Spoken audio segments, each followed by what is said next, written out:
Creamer Media's Mining Weekly is interviewing Mpumi Zikalala, the new CEO of Kumba Iron Ore, which has just presented and reported an outstanding set of financial results.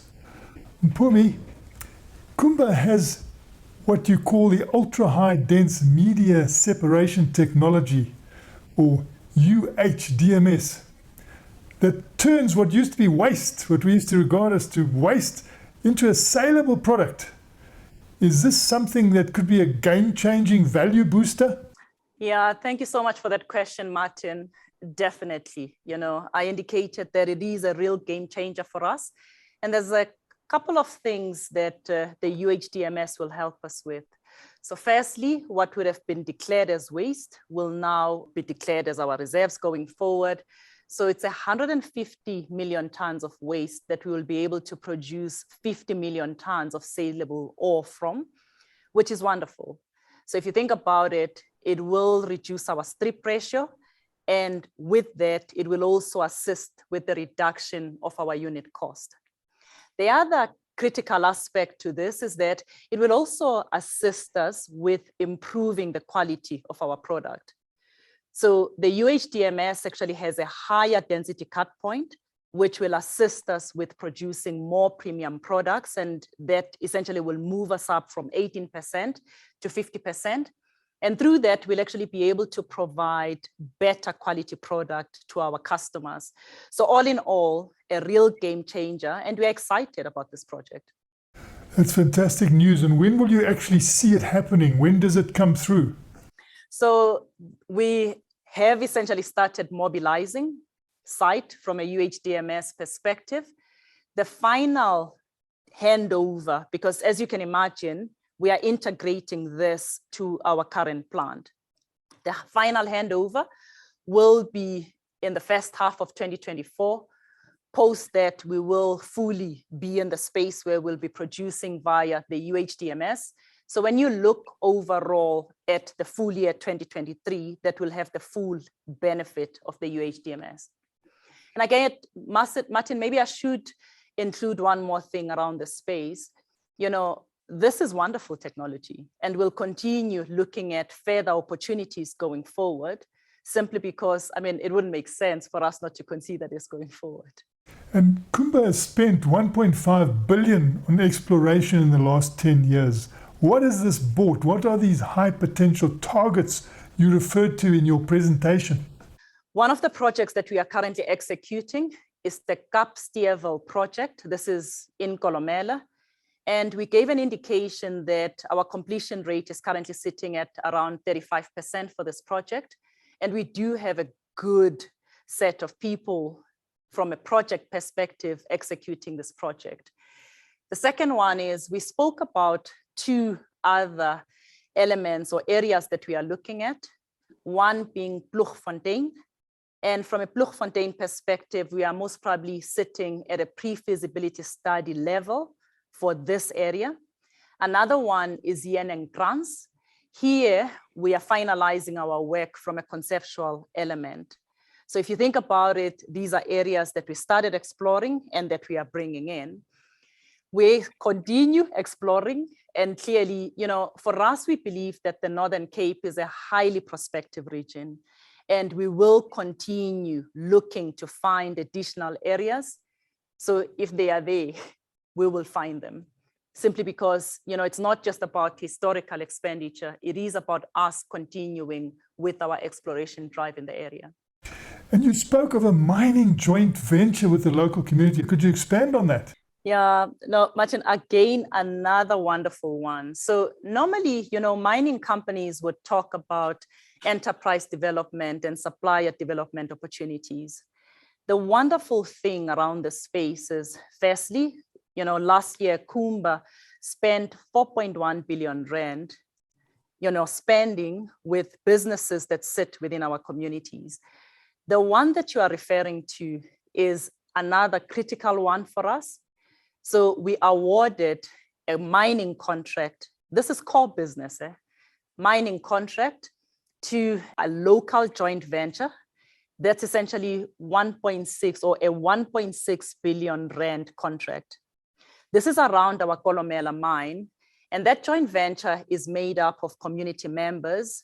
And again, what's exciting for us is the fact that the ownership of that business has a high percentage of women and youth.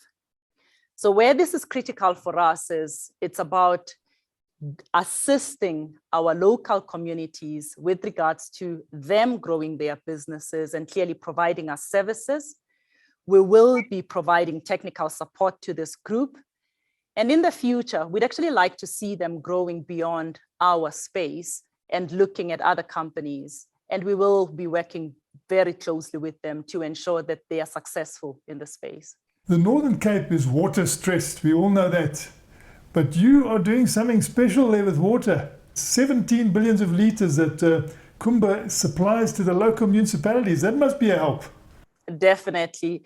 So Martin, as part of our mining activities, we pump from our various pits 24 billion litres of water. Of this, 17 billion litres, so 70% of that water is actually supplied to our local community or local municipality. And this is critical because if you think about it, we operate within a water-stressed area. So the provision of this water is extremely helpful to the community. We utilize the difference, so the 7 billion litres, and going forward, we actually have a massive goal.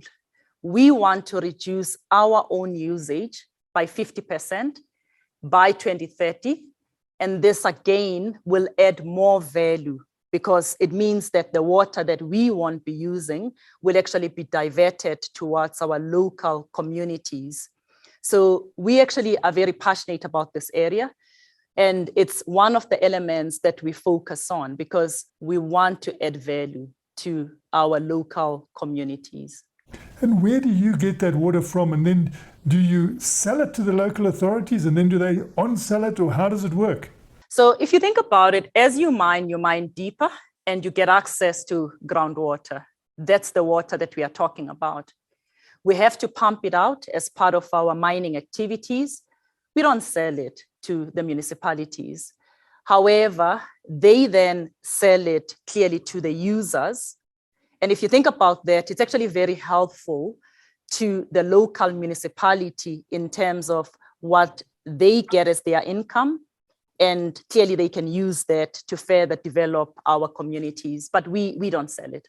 And what gives you confidence in your logistics? You did express some confidence in Transnet and the port authorities, and they're so important to Kumba, so you just have to make it work. But what is giving you that confidence going forward? So if you think about it, Transnet is part of our value chain. What gives us the confidence, first and foremost, is the partnership that we have with them. When you have a partner, I mean, you are talking about somebody that you can meet with and that you can have open and honest discussions with, and somebody that you can also collaborate with. So when I look at Transnet, firstly, I mean, I've been in the role for 6 weeks now. We've had a couple of discussions with them, and they are very open with us around their challenges. And we can therefore collaborate with them on the key things that they are working on.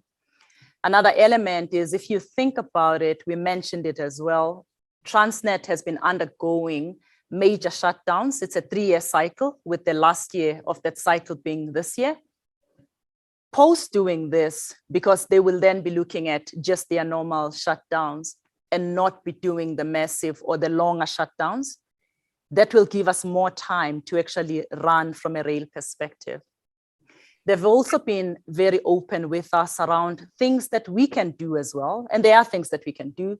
So we are very much moving to utilizing larger vessels, simply because that prevents you from starting and stopping insofar as there is consent. And we are also together, I guess, working with them around enhancing what we call direct loading, where you don't move material into stockpiles and then pick it up and load the vessels. If you can do direct loading, that actually improves the time that you have insofar as the bulk of the infrastructure. So there's a lot of things that they are working on. In the longer term, they are also executing another project, which is absolutely critical to our business. That's T+3. That will assist with, I guess, maintaining what it is that Transnet does on the port side. So what gives us the confidence? It's the partnership that we have with Transnet. Does that mean that there are no challenges? No, that's not what we are saying. But we are saying that there's a good understanding of the challenges and the openness for us to collaborate around that particular space. And that is what gives us the confidence going forward. That was Creamer Media's Mining Weekly, speaking to Mpumi Zikalala, the new CEO of Kumba Iron Ore.